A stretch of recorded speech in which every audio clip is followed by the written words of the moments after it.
여호와 이스라엘의 구원자라고 하는 이 제목처럼 하나님께서 우리의 삶을 이끌어 주시고 승리케 하실 것이다, 이 믿음 가지고 살아가는 우리 성도님들 다 되시길 주님의 이름으로 축원합니다. 이 시간 우리 전후좌우에 계신 분들하고 한번 축복의 인사하겠습니다. 하나님 오늘도 우리와 함께 하십니다. 우리 한번 이렇게 인사할까요? 네, 하나님 오늘 나도 당신과 함께 있습니다. 한번 또 인사하겠습니다. 나도 당신과 함께 있습니다. 마스크 너머로 아름다운 목소리가 들립니다. 그렇죠? 사람들이 아주 중요하게 여기는 날들이 있습니다. 여러분 어떤 날 중요하게 여기십니까? 어린아이들은 생일날, 내 생일을 엄마가 까먹었다, 이거는 엄청난 일이 됩니다. 결혼한 사람들 결혼기념일, 이거 그냥 넘어가면 또 이제 큰일 납니다. 연애하는 사람들이요, 오늘 300일이야, 오늘 1871일이야, 뭐 이런 식으로 해서 자기만 나름대로의 그런 중요한 날들, 잊어버리면 안 되는 날들을 정해놓고 소중하게 여깁니다. 또 추도일, 부모님들이 이제 하늘나라에 먼저 가신 분들, 그 추도일이 되면 또 그때는 아무리 바쁜 일이 있어도 그 시간에 또 다 모여가지고 추도 예배 드리고 또 먼저 부름 받으신 부모님에 대한 이야기들도 나누면서 기념하게 됩니다. 그런데 교회에도 그렇게 중요한 날이 있습니다. 그날이 어떤 날이냐면 교회의 생일날이에요. 우리 교회는 6월, 여러분 주보에 보시면 맨 앞면에 1977년 6월 24일 이렇게 쓰여 있습니다. 이게 우리 교회가 설립된 날입니다. 그런데 온 세상에 있는 모든 교회들이 동일하게 출발한 날이 있습니다. 그날이 언제냐면 성령 강림절이라고 하는 거예요. 오늘이 바로 성령 강림절입니다. 그래서 교회가 성령의 임재 가운데에 태동하고 그리고 사명을 힘있게 감당하게 된 첫 출발점, 이 성령 강림절을 맞이하면서 오늘 여러분들과 우리가 성령의 일이라고 하는 이 제목으로 여러분들과 좀 말씀의 은혜를 나누고 싶습니다. 이 성령의 일, 교회에는 이 성령의 역사가 가득해야 되는 거예요. 우리들이 하나님의 말씀을 배우고 또 하나님의 말씀대로 삶을 살아가고 하는 이런 일련의 모든 일들을 이룰 수 있는 것은 성령의 능력으로 가능하다는 것이기 때문이라는 거죠. 그래서 여러분들 오늘 이 말씀을 함께 나누면서 여러분의 마음에 성령께서 우리 교회를 끌어가시는 아름다운 역사가 날마다 있길 소망합니다. 또 우리 가정 성령의 역사가 충만하기를 소망합니다. 이런 기대감을 가지시고 오늘 드리는 말씀들을 마음에 깊이 새기시기를 주님의 이름으로 부탁을 드립니다. 사실 오늘 본문의 말씀은요, 예수님께서 제자들에게 성령이 누구냐라고 하는 것을 이제 가르쳐 주시는 본문입니다. 자, 7절에 나오는 말씀을 보면 이런 말씀이 있습니다. 그러나 내가 너희에게 실상을 말하노니 내가 떠나가는 것이 너희에게 유익이라. 내가 떠나가지 아니하면 보혜사가 너희에게로 오시지 아니할 것이요 가면 내가 그를 너희에게로 보내리니. 이렇게 말씀합니다.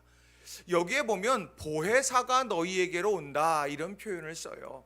이 보혜사라고 하는 것이 무엇냐면 위로자, 또 돕는 자, 또 중재자라고 하는 이런 뜻을 가지고 있는 말입니다.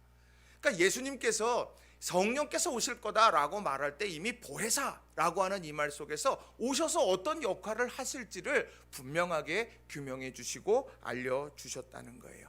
그러니까 우리가 이 믿음의 여정을 걸어갈 때 우리에게 위로자가 되시고 또 우리에게 돕는 자가 되시고 또 우리의 중재자가 되시는 그 성령님과 함께 걷는 것이 우리 신앙생활에 있어서 아주 중요한 일이 되더라는 거예요.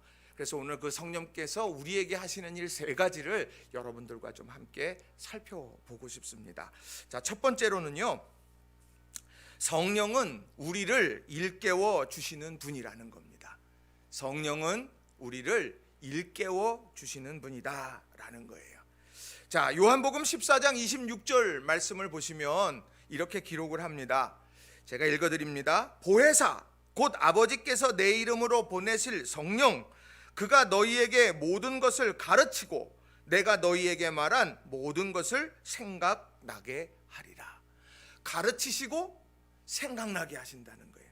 가르침을 받는다는 것은 모를 때 얘기죠. 내가 이게 뭐지? 모를 때 그때 이것을 가르쳐서 알게 하시고, 또 내가 이미 다 그걸 배웠는데, 내가 이미 그걸 딱 경험했는데 잊고 살아갔는데 그걸 딱 일깨워 주시는 거예요. 이 역할을 해 주시는 분이 누구냐? 성령님이라고 말씀하고 있다는 거예요. 왜 예수님께서 이 얘기를 하고 있을까? 믿음의 길을 걸어가다 만나는 위기가 있어요. 그 위기 앞에서 기억해야 될 것을 기억해야 승리할 수 있는 거거든요. 자, 요한복음 16장 2절 3절, 오늘 본문의 배경이 되어지는 내용들인데, 자, 요한복음 16장 2절 3절을 세 번역으로 제가 좀 읽어 드릴게요. 사람들이 너희를 회당에서 내쫓을 것이다. 그리고 너희를 죽이는 사람마다 자기네가 하는 그러한 일이 하나님을 섬기는 일이라고 생각할 때가 올 것이다. 그들은 아버지도 나도 알지 못함으로 그런 일들을 할 것이다. 오늘 제자들에게 성령께서 너희의 위로자가 될 거야, 성령께서 너희에게 돕는 자가 될 거야, 중재자가 될 거야, 이렇게 말씀하실 때에, 그때의 제자들이 앞으로 겪게 되어질 상황이 어떠냐면, 사울 한 사람으로 온 이스라엘이 아주 힘겨웠고 안디옥까지 다 도망쳤고 그 박해 때문에 수많은 사람들이 고통을 입었어요. 근데 그 사울 같은 사람들이 도처에 있을 거라고 이야기를 하고 있는 거예요. 사람들이 하나님의 말씀을 듣고 예배하고 배우려고 회당에 가는데 사람들이 못 들어오게 다 막아요. 내쫓아 버리는 거예요. 그리고 사람들이 예수님을 믿는다는 이유로 죽이려고 하고 있어요. 그런데 그 사람이 어떤 생각을 하느냐? 이게 하나님이 기뻐하시는 일이야. 내가 저 사람들 잡아서 죽이는 것이 내가 이게 하나님이 기뻐하시는 일이기 때문에 나는 그렇게 살 거야. 그러면서 핍박하더라는 거예요. 근데 그 이유가 뭐냐? 아버지도 아들도 알지 못하기 때문에 그런 일들을 서슴없이 자행하게 된다는 거예요. 이런 상황에 놓여질 수 있다. 제자들에게 말씀하시면서 그러면서 하시는 말씀이, 그러나 두려워하지 마. 그러나 두려워하지 마. 성령께서 오늘 내가 너희에게 한 말들을 일깨우실 거란다. 내가 너희들에게 할 말을 가르칠 거고 어떻게 해야 될지 너희 기억나게 할 거다. 이렇게 약속해주고 있다라고 하는 거예요. 이런 내용이 누가복음에도 나와요. 누가복음 12장 11절 12절에 보면 어떤 내용이 나오냐? 잘 아시는 말씀인데요. 사람이 너희를 회당이나 위정자나 권세 있는 자 앞에 끌고 가거든 어떻게 무엇으로 대답하며 무엇으로 말할까 염려하지 말라.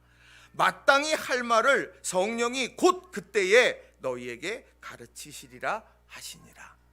오늘 이 말씀이 바로 성령의 역사라는 거예요. 어려움이 닥치면 한 치 앞을 못 보고 당황하는 게 우리 아닙니까? 우리들이 삶에서 위기를 만나고 어려움을 만나면 그 문제가 너무 크기 때문에 그것이 나의 온 삶을 뒤엎어버리는, 우리 그런 경험들 하지 않느냐는 거예요. 그런데 그때에 성령께서 우리를 일깨워 주시고 기억나게 만드신다는 거예요. 저는 이 말씀이 그렇게 위기가 돼요. 우리가 금요 기도회 때도 말씀을 나누었지만 정말 여러 삶 속에서 위기다, 힘들다, 어렵다. 그런데 그때 하나님께서 우리의 믿음을 정금같이 만들어 가시고, 오늘 이 위기 가운데 내가 올바른 믿음의 선택을 하도록 하나님께서 우리에게 그런 선택의 순간에 함께 하신다는 것. 우리는 이것을 가슴에 깊이 새기면서 우리가 삶을 살아가야 되는 줄로 믿습니다. 더 나아가서요, 이 성령께서는 우리를 어디까지 인도하시냐? 그 위기 앞에 할 말을 가르쳐 주시는 것뿐만 아니라 바로 진리 가운데로까지 인도해 주신다는 거예요. 그게 오늘 13절에 나오는 말씀이에요. 그러나 진리의 성령이 오시면 그가 너희를 모든 진리 가운데로 인도하시리니 그가 스스로 말하지 않고 오직 들은 것을 말하며 장래일을 너희에게 알리시리라. 오늘 우리들이 이 순간을 어떻게 모면하고 피해갈 수 있는 것도 알려주시겠지만, 그러나 정작 우리가 가야 될 목표점, 우리가 정작 추구해야 될 신앙의 본질, 그 진리 가운데로 우리를 인도해 주실 거라는 거예요. 그러니까 위기를 딱 만나거든 우리는 뭘 해야 되겠습니까? 기도하는 거예요. 그 기도하면서 뭘 구해요? 성령님, 내가 기억해야 될 것 기억나게 해주세요. 내가 알지 못하는 것 알게 해주세요. 그리고 내가 오늘 진리 가운데로까지 인도함을 받는 복된 인생 되게 하옵소서. 우리는 그렇게 기도해야 된다는 겁니다. 제가 영적 전쟁에 대한 설교를 이렇게 들으면서 한번 되게 은혜 받았던 적이 있습니다. 그 영적 전쟁이라고 하는 게 흑암 가운데서요, 어딨냐 그러고 막 이렇게 그렇게 주먹으로 지금 내가 어떻게 하다 보면 하나 맞겠지 그러고서 이렇게 하는 게 영적 전쟁이 아니라는 거예요. 영적 전쟁은 빛 대신 주님이 우리 삶에 오시면 어두움이 물러가게 되면서 우리는 진정한 승리를 누리게 되는 거예요. 그런데 우리는요, 힘들고 어려운 순간이면 어두움 속에서 우리들이 열심히 내가 주먹질을 해가면서 내가 그 대적자들 또 나를 위협하는 문제들을 깨뜨릴 수 있을 것 같지만 착각이라는 거예요. 오늘 믿음의 우리 성도님들 한 분 한 분이요, 위기를 딱 이 어려움 속에서 여러분들께서 우리 주님을 구하시고 성령께서 우리를 일깨우고 기억나게 하시는 축복을 사모하며 나아가시는 여러분 모두가 다 되기를 바랍니다. 그러니까 여러분 기도하셔야 돼요. 우리 성령께서 일깨워달라고 기도하셔야 되는 거예요.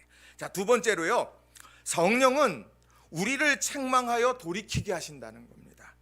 성령은 우리를 책망하여 돌이키게 하신다는 거예요. 여기서의 책망은요, 돌이키게 하려고 하는 그런 목적을 가지고 하는 행동을 이야기하는 겁니다. 종교개혁의 기치를 들었던 그 종교개혁자가 루터죠. 질문 하나 드려볼까요? 루터가 결혼했을까요? 안 했을까요? 네, 루터가 결혼을 했어요. 누구랑 결혼했을까요? 네?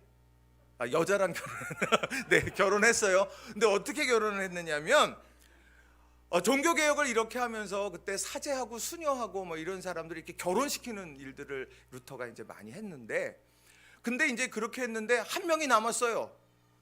그 한 명 남은 사람, 그 사람이 누구냐면 카타리나 폰보라라는 사람이에요. 저 여기 지금 그림에 보면 나오죠. 카타리나 폰보라.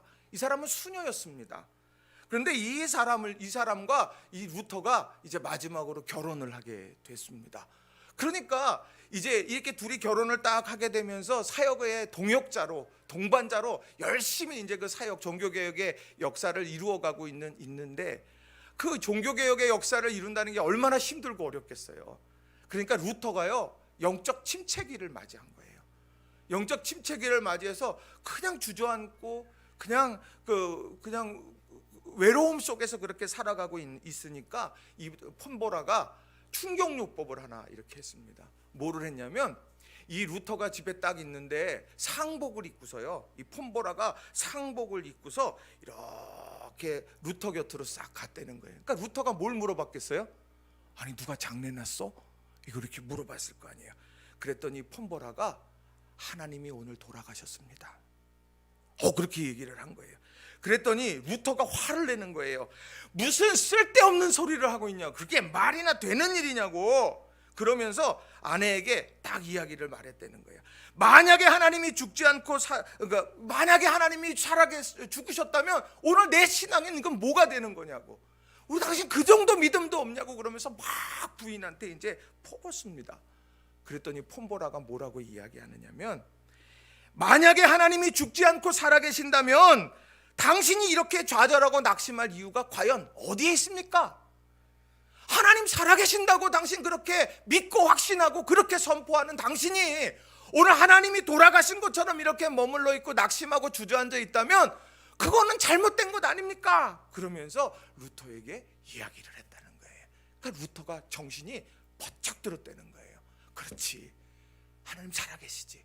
지금 당장 내 앞에 문제도 있고, 지금 당장 내 앞에 어려움도 있고, 내가 당장의 사람들에게 거절감, 거부감, 나를 배척하는 사람들도 있지만, 그러나 이 귀한 사역 위에 하나님 함께 하시지, 하나님 살아계시지. 그러면서 다시 일어났다는 그런 일화가 있습니다. 저는 이 이야기를 들으면서 어떤 생각을 했냐, 야, 루터 참 결혼 잘했다, 저처럼. 여러분, 여러분의 삶 속에 이렇게 일깨워 줄 수 있는 사람들이 있다면 곁에, 진짜 복인 거예요. 내가 막 지쳐서 이렇게 쓰러질 것 같은데 이렇게 하고 있는데 찾아가서, 우리 신집사님이 지금 이렇게 하고 있는데 갑자기 그냥 한옥순 권사님 옆에서 딱 가가지고, 신집사, 내가 오늘 까마도 왜 입고 왔는 줄 알아? 그러면서 탁 얘기하면서 하나님 살아계셔, 이렇게 얘기하면서 나에게 힘을 줄 수 있다면 진짜 복된 거라는 거예요. 근데 그 일을 누가 해주시느냐? 성령께서 그렇게 해주신다는 거예요. 여러분, 우리는 이거를 굳게 믿어야 돼요. 자, 근데 그분이 어떤 부분에 대해서 책망하느냐? 돌이키려고 하느냐? 자, 오늘 요한복음 16장 8절부터 12절 말씀이 있는데 공동번역 성경으로 제가 읽어드릴게요. 이게 번역이 훨씬 쉬워요. 그래서 읽어드릴게요. 그분이 오시면 죄와 정의와 심판에 관한 세상의 그릇된 생각을 꾸짖어 바로잡아 주실 것이다. 그분은 나를 믿지 않는 것이 바로 죄라고 지적하실 것이며 내가 아버지께로 돌아가고 너희가 나를 보지 못하게 된다는 것이 하나님의 정의를 나타내는 것이라고 가르치실 것이고 이 세상의 권력자가 이미 심판을 받았다는 사실로서 정말 심판을 받을 자가 누구인지를 보여주실 것이다. 오늘 성령께서 일깨워 주시는 거예요. 내가 세상의 가치관을 가지고 살면서 모든 걸 판단해요. 세상의 논리대로 세상의 상황에 대한 판단을 통해서 나는 끝났어? 나는 실패했어? 나는 이제 소망이 없어? 그렇게 이야기할 수 있는 그런 세상의 가치관, 그런 가치관들 속에서 그걸 그릇된 것을 바로잡아 주시는 거예요. 하나님이 그렇게 하신다는 거예요. 오늘이요, 하나님을 믿는 것, 그것이 의이고 그 하나님을 믿지 않는 것이 죄다라고 하는 것도 일깨워 주실 거예요. 세상의 권력자가 강해서 모든 것 다 누리는 것 같아서 저 사람은 승리자고 나는 오늘 패배자고가 아니라 정말 심판받은 사람들, 그것은 뿌리가 이미 뽑혀버린 나무, 이제 그 기한이 정해져 있는 그런 나무일 뿐이라고 하는 사실을 우리에게 분명하게 알려주실 거라는 거예요. 다른 게 아니에요. 우리의 가리워진 눈을 비늘을 벗겨주신다고 성령께서 그렇게 약속하고 계시다는 거죠. 예수님에 대한 불신앙, 두려워해야 될 분이 누구인지 바로 알지 못하는 세상 속에서 바로 내가 경외하고 두려워하고 예배해야 될 분이 누군지를 바로 일깨워 주신다는 것, 이게 바로 성령님이 행하시는 일들이라는 거예요. 오늘 내 마음에 염려와 두려움이 늘 생기죠.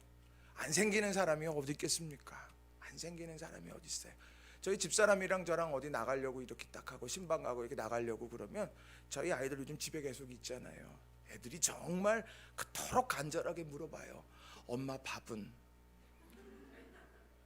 그렇잖아요. 애들한테는 이건 생존권이잖아요. 그렇죠? 누구 만나러 가요. 아마 밥은? 아마 이거 다 경험하실 거예요.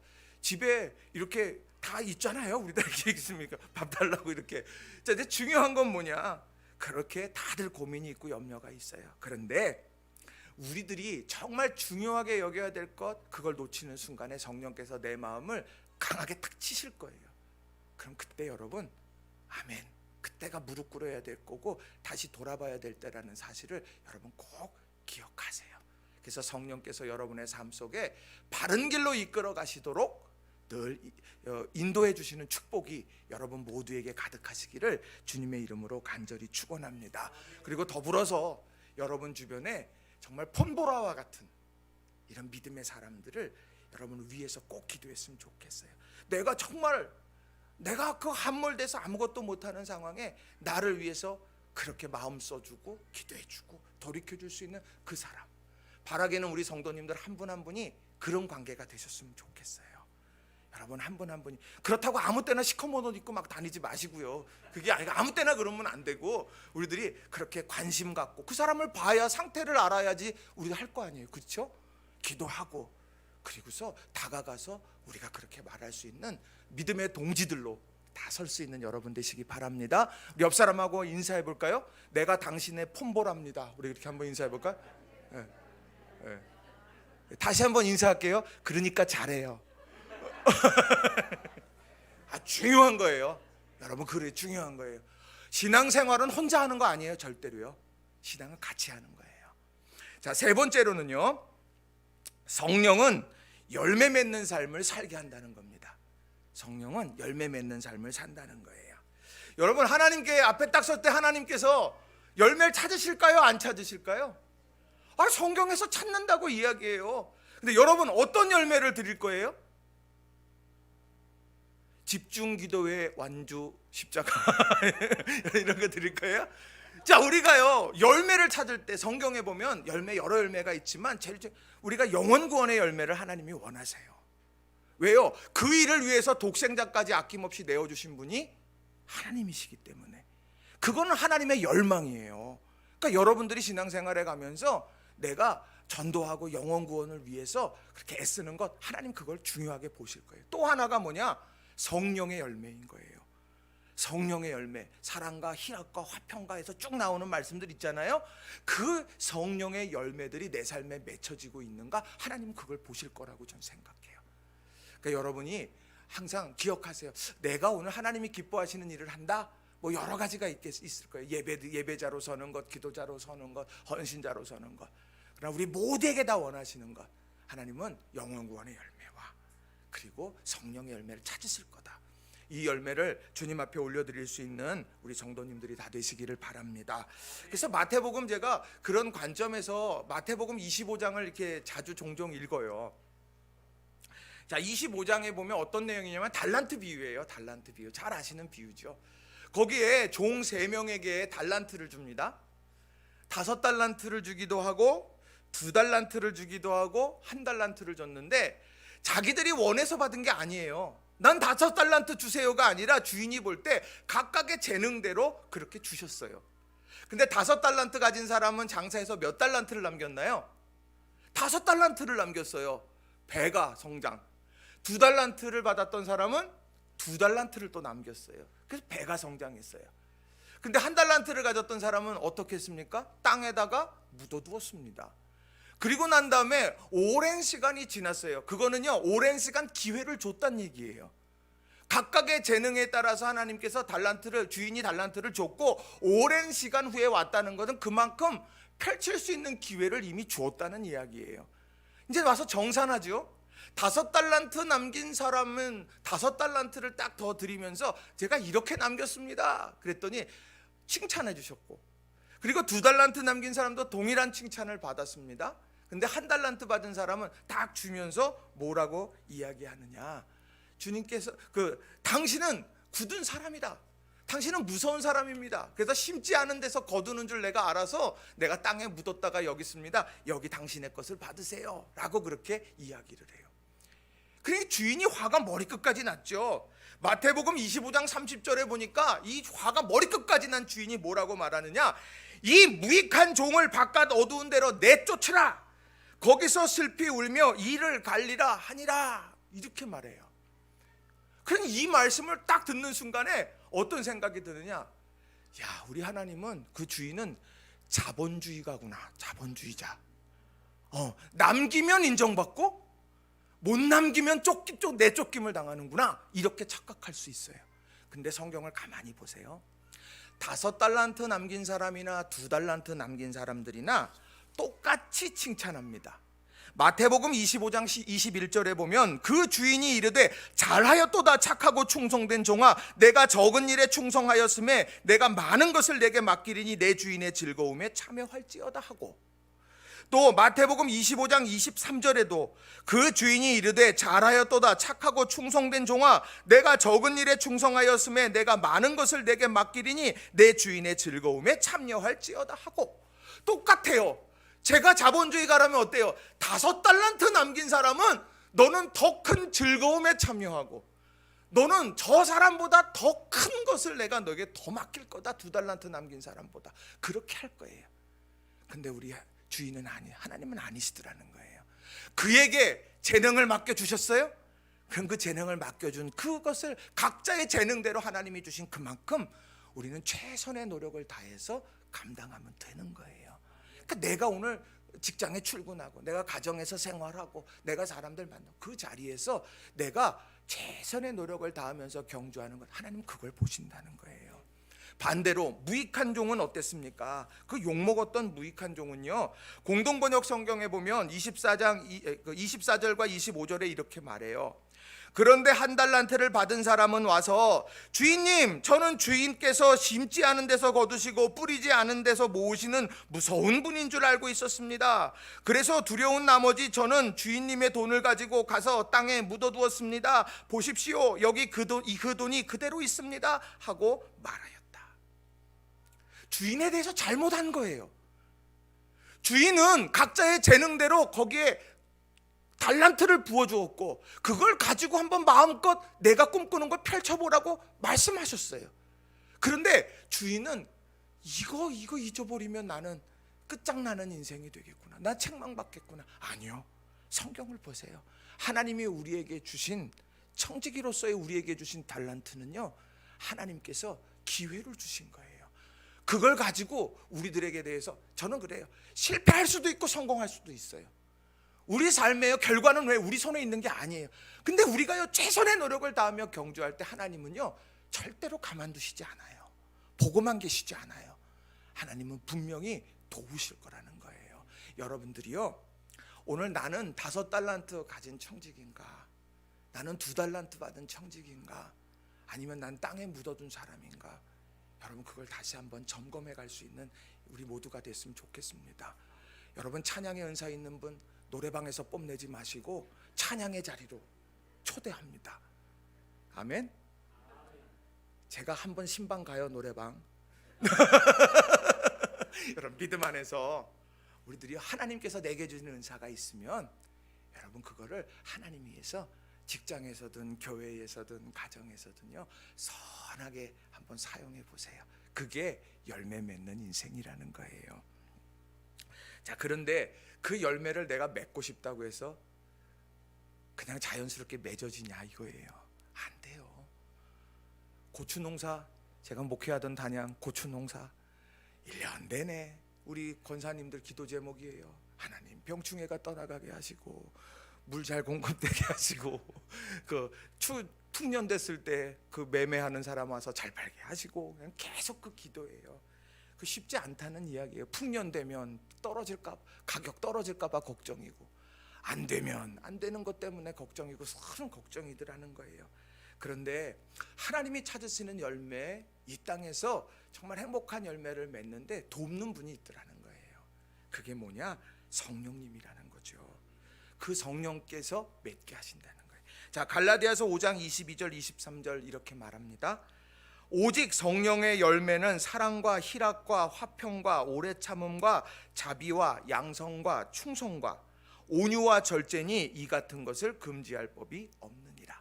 그러니까 하나님이 우리에게 맺기를 원하시는 것이 사랑, 희락, 화평, 오래 참음, 자비, 양선, 충성, 온유, 절제, 이런 삶에서 맺어야 될 내 내면의 열매이기도 하고 관계 속에서 맺어야 되는 열매들도 있는데, 이런 열매들을 하나님께서 기다리고 계세요.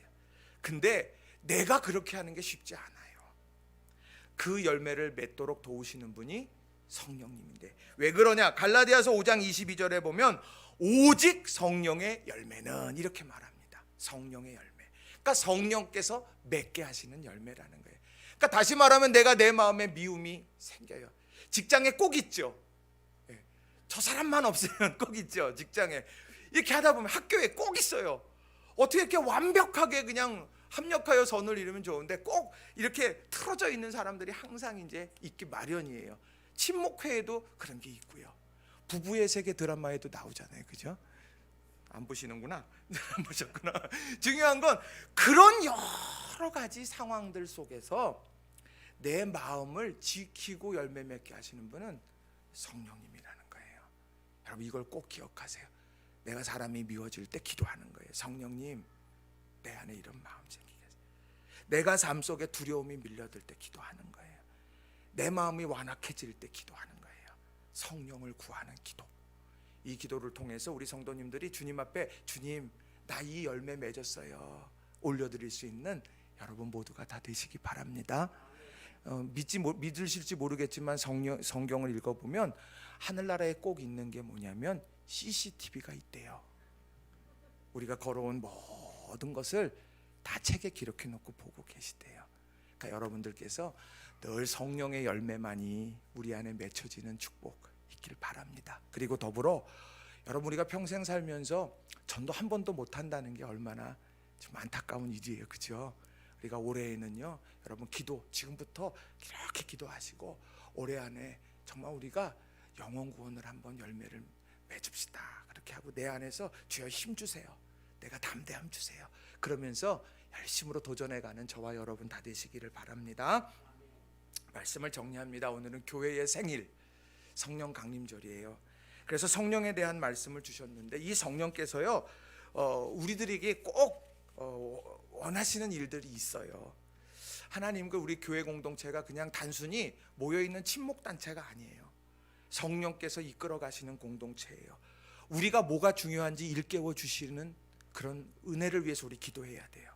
그리고 내가 혹여나 잘못된 길로, 하나님 기뻐하시지 않는 길로, 세상은 잘한다 그러는데 잘못된 길로 가게 될 때 우리를 돌이키게 하시고 책망하게 하시고 견책하시는 것, 그것이 교회예요.